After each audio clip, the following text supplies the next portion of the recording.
H1, Part 2, Escape from Voidwalker. H1. There are places in the galaxy that were never meant to be touched by light. Voidwalker Bastion was one of them. Carved into the frozen shell of a dead star, suspended in a gravity well, it was a prison designed not merely to hold bodies, but to crush hope. Nothing escaped it. No one broke in, and no one survived long enough to try.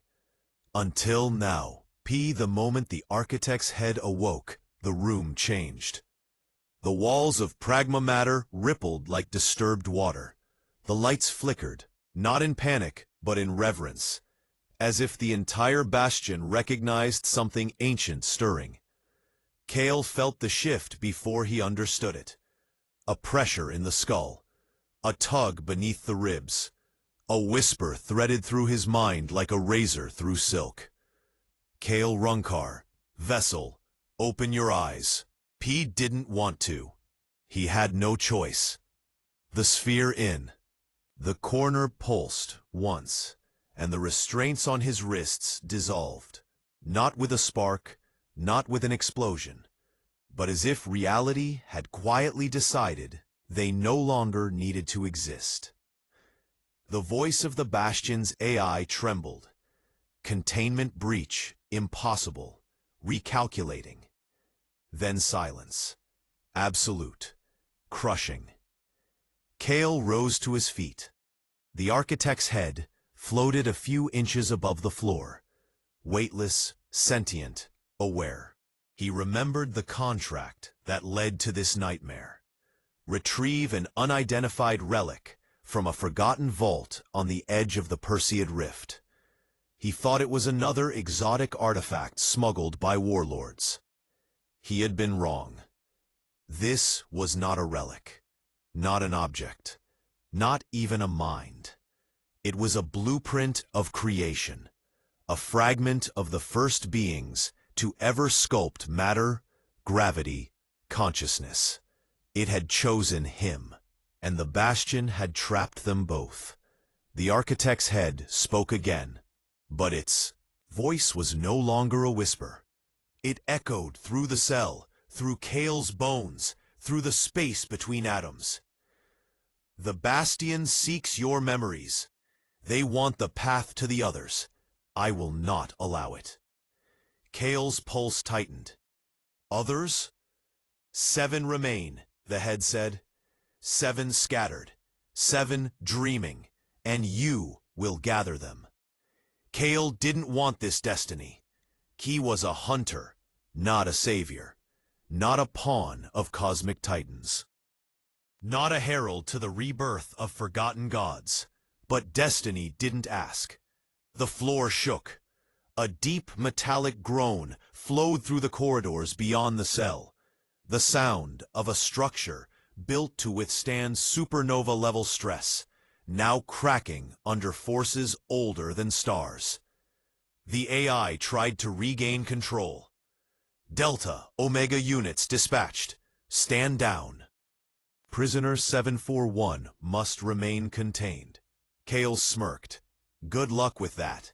Alarms erupted. Crimson lights bled through the corridors. But Kael didn't move. Not yet.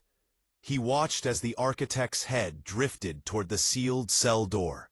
A faint glow formed around it. Lines of light traced symbols into the metal. Not glyphs, not letters. Equations of existence. The door did not open. It peeled away, folding itself like paper and dispersing into motes of dust. Kael stepped into the corridor. It stretched endlessly in both directions, illuminated by the cold glow of emergency lights. Beyond the walls, he felt the pull of the dead star, a suffocating gravity that only precision engineering kept at bay. Then he heard footsteps, rhythmic, heavy, synchronized. Delta Omega units, the galaxy's most efficient executioners. They emerged from the shadows, tall, armored, faceless. Their presence alone warped the air around them. Prisoner 741, one of them projected. You are classified as an existential hazard. Surrender. Kael rolled his shoulders. He had no weapons, no armor, no plan. Just a cosmic entity hovering behind him. The architect's head pulsed. The corridor bent. Gravity inverted. The Delta Omega squad lifted off the ground, suspended in mid-air, as their armor systems scrambled to interpret the impossible. Kael stepped forward. "This is your only warning," the head stated through him. The units opened fire. Beams of compressed plasma cut through the corridor like knives through mist. But none of them touched Kael. Space itself curled, redirecting every shot into swirling geometric shapes that dissolved into nothing. The architect's head whispered, "Walk." And Kael did. Past the floating soldiers, past the twisting geometry, past the fear he didn't have time to feel. He knew this wasn't escape. This was the beginning of something far bigger than he had ever.